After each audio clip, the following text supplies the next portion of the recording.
రాజధాని ప్రాంతంలో పలు అభివృద్ధి ప్రాజెక్టుల కోసం ల్యాండ్ పూలింగ్ ప్రక్రియను మంత్రి నారాయణ ప్రారంభించారు. ఎమ్మెల్యే శ్రావణ్ కుమార్ తో కలిసి వడ్డమాను గ్రామంలో land pooling competitive authority unit కార్యాలయాన్ని ప్రారంభించిన మంత్రి గ్రామస్తులతో సమావేశం నిర్వహించారు. ఈ సందర్భంగా మంత్రి నారాయణకు గ్రామస్తులు ఘన స్వాగతం పలికారు. ల్యాండ్ పూలింగ్ కు తమ భూములు ఇవ్వడానికి సిద్ధంగా ఉన్న రైతులు ఫారం 1ను మంత్రికి అందజేశారు. రైతులు మైనేని సత్యనారాయణ, సాయి తరుణ్, వడ్లమూడి శ్రీలక్ష్మి సమ్మతి పత్రాలు అందజేస్తూ ప్రభుత్వ నిర్ణయానికి మద్దతు తెలిపారు. వడ్లమాలలో మొత్తం 1768 ఎకరాలకు ల్యాండ్ పూలింగ్ ప్రక్రియ ప్రారంభించామని మంత్రి తెలిపారు.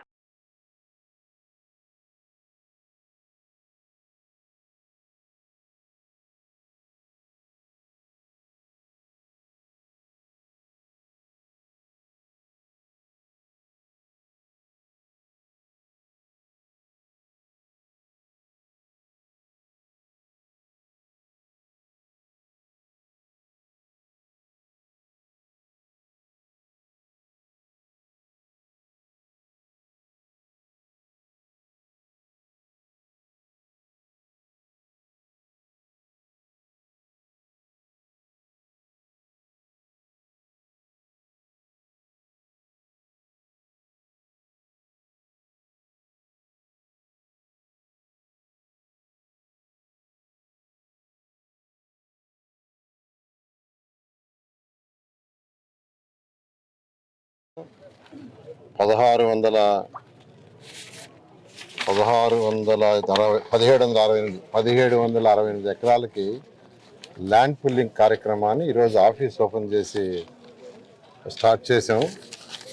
ఈరోజు ముగ్గురు రైతులు శ్రీ మైనేని సత్యనారాయణ గారు 4.01 ఎకరాలు ల్యాండ్ పుల్లింగ్కి ఇచ్చారు. అదేవిధంగా శ్రీ పి సాయి తరుణ్ గారు 1.75 ఎకరాలు ఇచ్చారు.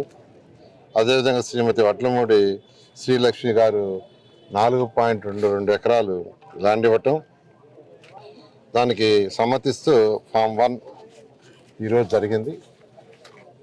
ఈ కార్యక్రమంలో యాక్చువల్గా అనేక మంది రైతులు కూడా ఈరోజు పాల్గొన్నారు. అయితే ఈ యొక్క డిస్కషన్లో గౌరవనీయ శాసనసభ్యులు శ్రావణి గారు రైతులు అడుగుతున్నారని ఒక 2 విషయాలను యాక్చువల్గా నా ముందు 3 విషయాలు తీసుకొచ్చారు. ఆ 3 విషయాల్లో ఒకటి, ఈ విలేజ్ ఇన్ఫ్రాస్ట్రక్చర్ కూడా ఇమీడియట్గా చేయండి. రోడ్లు కావచ్చు, డ్రైన్స్ కావచ్చు, లేదా లైట్స్ కావచ్చు, అండర్గ్రౌండ్ డ్రైనేజ్ కావచ్చు. ఏదైతే 29 గ్రామాల్లో డిపిఆర్లు తయారు చేసి శాసనసభ్యులకు ఇస్తే వారు మళ్ళీ ఆ గ్రామంలో ఉండే వాళ్ళతో మాట్లాడటం, చిన్న మార్పులు చేర్పులు చేస్తే దాన్ని యాక్సెప్ట్ చేసి ఆల్రెడీ వర్క్ స్టార్ట్ చేసాము. 6 నెలలు అంటే వచ్చే వర్షాకాలం సీజన్ లోపల పూర్తి చేయమని ఆదేశించాం, కంప్లీట్ చేస్తాం. అదేవిధంగా ఈ గ్రామంలో కూడా చేయమని అడిగారు. అయితే దానికి ఏంటంటే దీని చుట్టుపక్కల ఏదైతే ల్యాండ్ పుల్లింగ్ ఇస్తున్నారో దాని లెవెల్స్ అవన్నీ ఫైనల్ కావాలి. దానికి కొంత సమయం పడుతుంది, అంటే ఒక 2 నెలలు, 3 నెలలు, 4 నెలలు. అది లెవెల్స్ కంప్లీట్ చేయించి అది అయిన తర్వాత ఇమీడియట్గా ఇక్కడ కూడా డిపిఆర్లు చేసి శాసనసభ్యులకు ఇవ్వడం జరుగుతుంది. వారు ఎక్కడున్న గ్రామంలో మాట్లాడి మార్పులు చేస్తే అది చేస్తూ ముందుకు పోతామని తెలియజేస్తున్నాను. అదేవిధంగా మాకు ల్యాండ్స్ తీసుకుంటున్నారు. 2015 జనవరి 1 అప్పుడు నోటిఫికేషన్ ఇచ్చింది. తర్వాత సింగపూర్, అదేవిధంగా ఇక్కడ అమరావతి క్యాపిటల్ సిటీలో కూడా ఆ రుణమాఫీ 1,50,000 వరకు ఎడ్ చేసాం. 1,50,000 వరకు చేసాం. 1,50,000 వరకు చేసాము. అయితే ఇప్పుడు రుణమాఫీ రాష్ట్రంలో లేదు. అయితే ఈరోజు శాసనసభ్యులు ఇక్కడ రైతులందరూ అడుగుతున్నారు, అప్పుడు ఇచ్చారు కదా అలాంటి ఫెసిలిటీ ఇస్తే కుటుంబానికి, ఆ రోజు ఎలా ఇచ్చారో అదేవిధంగా కుటుంబానికి ఇస్తే కొంత ఉపశమనం ఉంటే వెంటనే ముఖ్యమంత్రి గారితో మాట్లాడాను. ముఖ్యమంత్రి గారు దాన్ని యాక్సెప్ట్ చేశారు. కాబట్టి ముఖ్యమంత్రి గారు నేను ప్రత్యేకంగా రైతు సోదరులందరి మధ్య తరఫున ప్రత్యేకంగా ధన్యవాదాలు తెలియజేస్తున్నాను. ఎందుకంటే పెద్ద ఇష్యూ, దాదాపు ఒక 500 కోట్ల పైగా అవుతుంది. దాన్ని యాక్చువల్గా ముఖ్యమంత్రి గారు అడగంగానే యాక్సెప్ట్ చేసినందుకు మరొకసారి కూడా ధన్యవాదాలు తెలియజేస్తున్నాను. మరొకటి, యాన్యుటీ ఏదైతే 30,000, 50,000 జరీబు కాకుండా 30,000, జరీబు అయితే 50,000, దాన్ని కూడా పెంచమని యాక్చువల్గా అడిగారు. దాన్ని కూడా ముఖ్యమంత్రి గారి దృష్టికి తీసుకుపోయాను.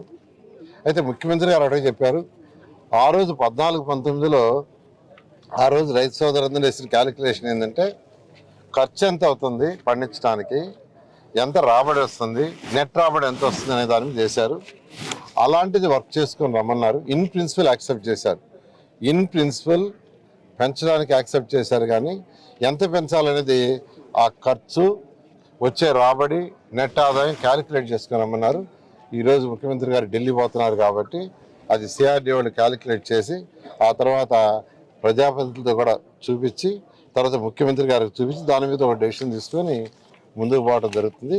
ఈరోజు ఎవరైతే సోదరులు సోదరిమణులు ల్యాండ్ పూలింగ్ ఇచ్చారో వాళ్ళందరూ కూడా ప్రత్యేకంగా ధన్యవాదాలు.